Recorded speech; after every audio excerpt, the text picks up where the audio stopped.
What's up guys, welcome to another Tracy Talks. So in this video I want to talk about an identity crisis. Now our identity is the unique things about us that distinguish us from other people. But as well as that, our identity is about what do we believe in, what don't we believe in, what do we stand for, what do we value, just things like that that basically shape and make who we are as a person. Now as I've grown older, I've realized that there are certain situations or people or just me that have forced me to kind of question who am I.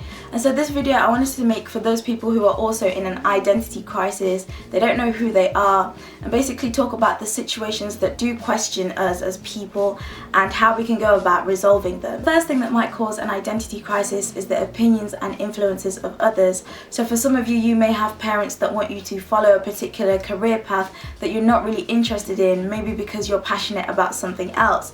Or alternatively, you may have like a fear of the judgment of others if they think, oh, I'm too loud, or if they'll judge me for having certain religious views or for not believing in certain things. And so the conflict really comes in because we're stuck between who do we want to be and who do these people want me to be. Secondly, there may be certain stereotypes and expectations that you feel you are meant to live up to. So for example, if you're a student, you're expected to be into the drinking culture and the partying culture, or if you are like of a certain race, you're expected to behave in a certain way. Or maybe even if you are a male or female, males are supposedly meant to be stronger and females are meant to be more caring, and you get kind of confused again because you're like, well, I'm not really any of these, I don't really stand for any of these. Third thing that might cause an identity crisis is loving aspects of people's personalities or the way they behave, or also loving the gifts of others. So in that sense, we try to pursue the same things that they are pursuing, and then we get confused again because we think, well, why aren't I as good as they are, or why don't I feel as comfortable as they feel? And we can come to this place where we've picked so much from this person and this person and this person that we've kind of lost a sense of who we are and what we were called to be. Fourthly, naturally as humans, we crave the love of others, and sometimes we can change who we are because we want everybody to love us. So depending on the situation that we are in, we'll change our personality or we'll change the way we act.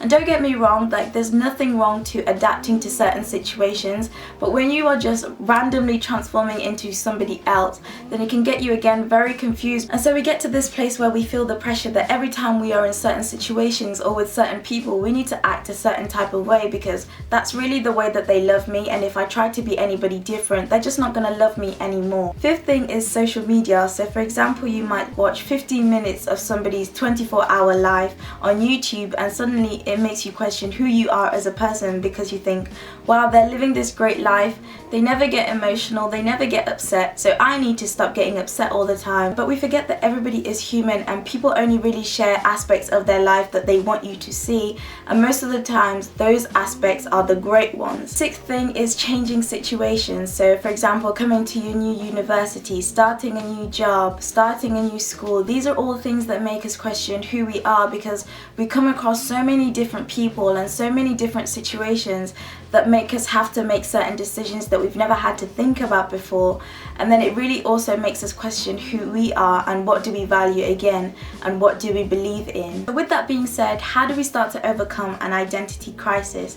Well, the first way is to remember that we are made in the image of God, and if we truly believe that, then we have to walk in His purpose and calling for us, regardless of what society expects for us or what we think that other people expect from us.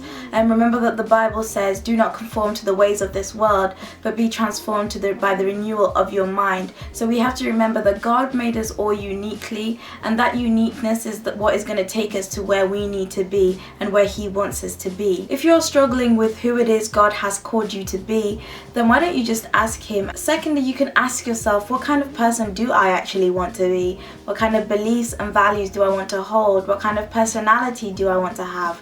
And with that, you have to actively invest in yourself and start making steps towards that. So if you want to be somebody who is generous, then why aren't you out there giving? if you want to be somebody who is patient, then stop being angry all the time when somebody does something small. Part of becoming the person that we want to be is about surrounding ourselves with the right people that will help us to be that. And so although I talk about other people's influences and actions as if they're something that will just confuse us, they can actually also work to our benefit. And as much as we don't want to admit it, other people will always influence us. And so that's why it's really important that you pick friends that you think will benefit you and will be of use to you, and you will be of use to them. The Bible talks about if you walk with the wise, you will become wise. Fourthly, there will always be people that will reject you and love you no matter the kind of personality that you show. But remember that God will always love you in every single circumstance that you are in every single character that you have. It's not a popularity contest, because you can't be loved by others but you don't love yourself. In Galatians it talks about, am I now trying to win the approval of man or of God? Because if I was trying to be popular with people, then I would not be serving God. The decisions that we make shape the kind of person that we are, and so we have to be accountable to those decisions. So if you value something, make sure the decisions that you are making match up to that, because otherwise you come to this place where you're like, wait, so I value this thing but I'm making this decision, and that will lead to another identity crisis, because you'll question, well, actually, is this something that I actually value or not? Fifthly, you have to guard your heart.